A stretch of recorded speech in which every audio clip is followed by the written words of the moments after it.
What's up, everybody? Welcome back to Storytime with Uncle Reddit. My name's John, and this is r/Tales from Tech Support. Auntie Reddit and I went to a nice little wedding this weekend. Enjoyed ourselves, got to travel a little bit. The cooler weather that just came on over the last couple of days means that I get to wear my old outfits again. I like wearing my shorts and sneakers and stuff, but I'm way more comfortable in jeans. So now I get to hide my chicken legs.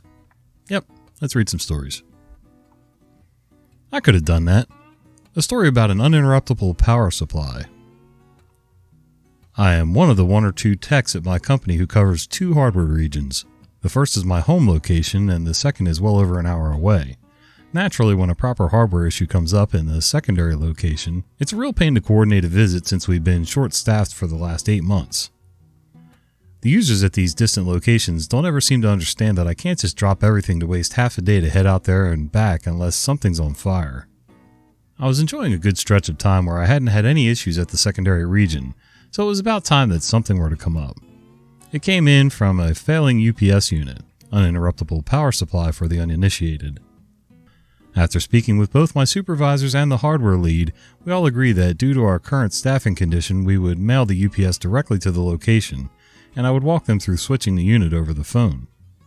I can already hear your collective groans, but do remember that this would essentially be me driving 1.5 hours one way to walk in and spend 5 minutes swapping the unit over before driving back. The company didn't want to reimburse me for the miles traveled, and they didn't want me away from my desk. I relayed this to the location manager, who is immediately, I don't know how else to put this, terrified. He's not angry, he's not frustrated, he's afraid. As if the mere mention of doing anything remotely technical caused him absolute terror. He begins to almost plead that I drive out and do it myself, that nobody at the location has any idea how to do this. I assure him it isn't difficult, and as long as they follow my instructions, it'll take 5 minutes max to square everything away. Note, I did mention this to my supers, who doubled down and said just do it over the phone anyway. I would have driven out if they gave me the green light, but they didn't. The manager reluctantly agrees, but says he will not be there the morning this needs to happen, and that the senior user will make the swap instead. He gives me their cell number, and we arrange a time first thing in the morning. I let the network team and admins know this location will be showing as down at this time and to ignore the alerts. I had an extra new UPS unit in my office, and it's a good thing I did, because this unit was slightly different in its setup than what I had used in the past. No, not more difficult to set up. It's much easier. No need to plug in a cable, you simply flip the battery over and plug it in. Keep this in mind. The next morning I called the senior user 5 minutes earlier than we had scheduled, and it's a good thing I did. Turns out this user had gone rogue and unplugged the old UPS unit well before I called. Took the new one out of the box and had been waiting for who knows how long, meaning the location had gone dark for that entire duration. I was a little horrified but undaunted. I started walking him through the instructions. Flip the unit on its side and remove the side/bottom panel. For some reason this took him a good 2 minutes. Finally it was off. Good, now pull the battery out, flip it over, and turn it around so the white arrows are pointing into the unit. The following silence began to last far too long and I got nervous. I asked, "How's it looking?" He says, "I'm peeling off the stickers." I see horror. No, I didn't say do that. You need to put them back exactly how they were. There are arrows indicating the proper side we need to slide into the machine. A deep sigh followed by 2 more minutes of messing around. By some form of divine intervention, he was able to get the stickers on right again. I said, "Okay, now put the battery green side up, back into the UPS. The arrows show you which way to put it in." 2 more minutes of silence. I ask if he's okay. "Yes," he says. Another minute, and another minute. Finally he says, "Okay, it's in." "Great," I say, "now put the cover panel back on." 5 minutes follow of him grunting and muttering until he goes, "It's not going back on." Confused, I asked him to send me a picture.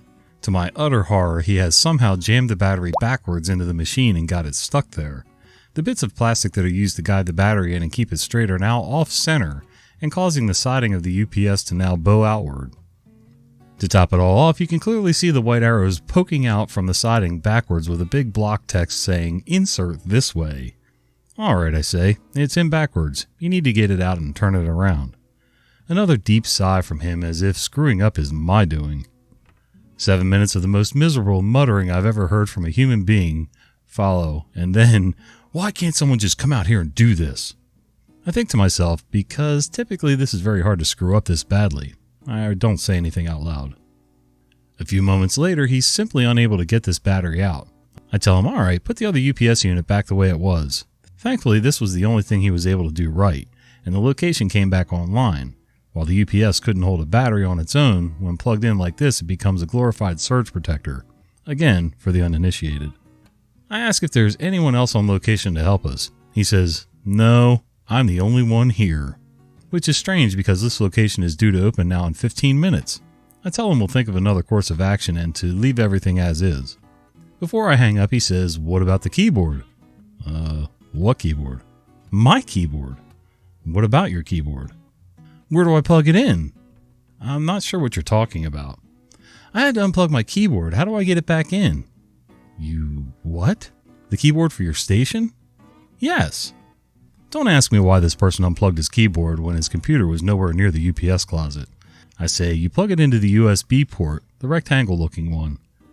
There are ports in the front and back. Another 5 minutes goes by. More muttering, more cursing from him. I try to talk to him as he seems to have had me on speakerphone, but there's no answer. I call out to him several more times. Finally he says, can you hear me?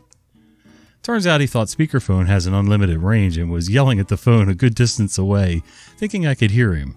I tell him to keep the phone close and I'll continue helping him. He then proceeds to walk far, far away from the phone. 4 more times, and every time I tell him not to. Then he says the keyboard is plugged in and still isn't working. Just come down here and fix everything. This is ridiculous. Yeah, you got that right. Can you send me another picture, I ask? I then receive the picture of his desktop and I immediately see a pattern. A real modus operandi. This man has taken the keyboard's USB plug and jammed it into a display port. And while he claimed it was plugged in, you can clearly see the plug is 3/4 of the way out of the port and at an extreme angle. While I'm explaining this, he begins yelling at someone else. We're not open yet. I stop and listen. Silence. Then he tells me, I have to go, there's a gas leak. The fire station is here. I just kind of stare at the phone for a beat. He then yells at me, and send someone down here. Click.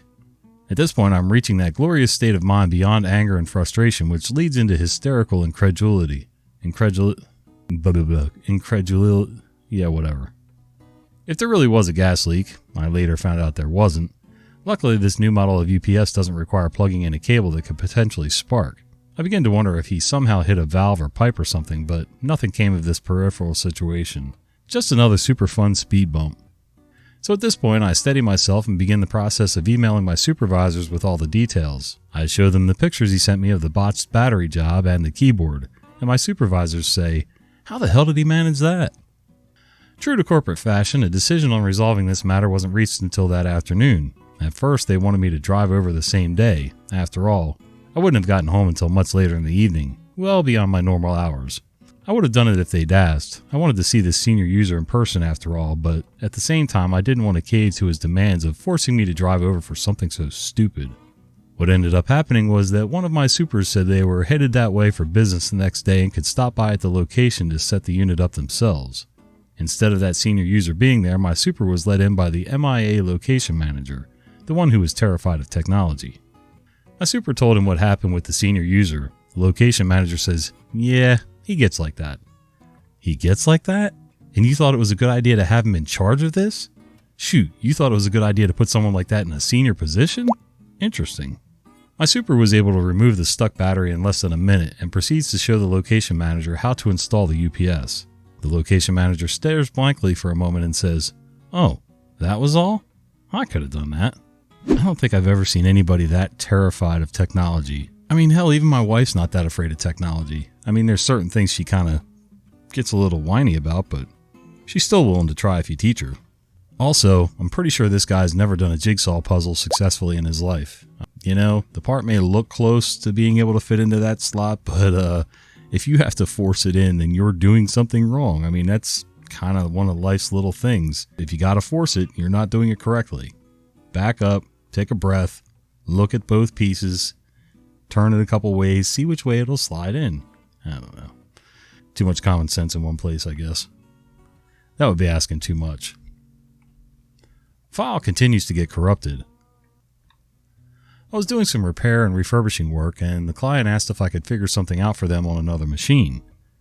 I'll be me, client will be client, vendor will be vendor. Client: hey, while you're here, we have this other line that goes down every week, sometimes 2 or 3 times. We narrowed it down to this single file. Cutting out a lot of banter. Basically, the PC that runs the automation periodically shuts off unexpectedly. It sometimes happens in parts of the plant, but this machine is extra painful. After booting back up, the software fails to load correctly. Reinstalling takes too long. After an expensive call to their vendor, they narrowed it down to this single random program file getting corrupted. Copying an uncorrupted file from a thumb drive is their solution now, but a manager with access isn't always available. I don't charge as much as the vendor does, so here I am. Me: well, I could just write a script that copies that file over automatically on startup. It'll do it even if it doesn't need to, but it's insurance. Client: curse words, are you serious? We asked vendor if they could do this, and they said they would consider it in the next software patch. That was 6 weeks ago. Me: well, they're probably trying to figure out how they can charge you for the next software update. I slapped together a script to run at startup that copies a fresh program file from another directory to the affected location. We head to the machine in question, and I find the PC on a shelf inside a cabinet with less than great ventilation. Tucked in the corner on the floor, I spot a UPS with lots of lights. I don't pay attention. Luckily, the manager has access to the admin account. I get everything in place, test it out for function's sake by holding down the power button, and prove to the client. I return the thumb drive to the client and ask him how many other machines are running the same vendor brand of software that unexpectedly loses power. Client: all of them. We only have 22 machines running a different vendor's software, and none of them have this problem. The client points them out, and they're in an isolated area of the warehouse, so maybe they're clear. I still didn't like that only this machine corrupts a program file, so I decided to take a closer look at the PC and UPS. I went to the UPS first and discovered that both batteries had swollen so much they couldn't be removed without dismantling it. Apparently the UPS was sending shutdown commands to the PC, which is why they were more frequent on this machine. I showed this to the client. Me, with a very exaggerated tone: hey, did you know this UPS is shutting down your machine and corrupting your file? Client: yeah, right. Me: I think it's worth checking the machines that lose power. The UPS might look the same as this. Does your vendor supply these? They're in their cabinet. Client: yeah, I'm pretty sure. I'll get the parts team over. Can we check? Can you remove that script and backup file to see what happens if you just pull the plug? Me: you want me to deliberately remove power to a running piece of company equipment? Client: it'll happen eventually anyway. I'll pull the plug, you just remove the script. So I remove the script and the saved copy of the program file. Reboot for posterity's sake to show that the software continues to automatically log in looking for a job. The manager unplugs and replugs the PC. We boot it up, and it continues to automatically log in looking for a job. Client asks me to verify the script is removed, and of course it is. Parts team verifies that these UPSs are supplied by vendor. The failing UPS across the warehouse was something like 40 to 50%. They didn't complete their count yet. We ended up finding an identical model that had good batteries and set it up with the problem PC.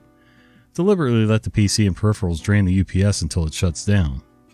Plug the UPS back in and let the batteries charge, and the PC boots up to the desktop without launching the software.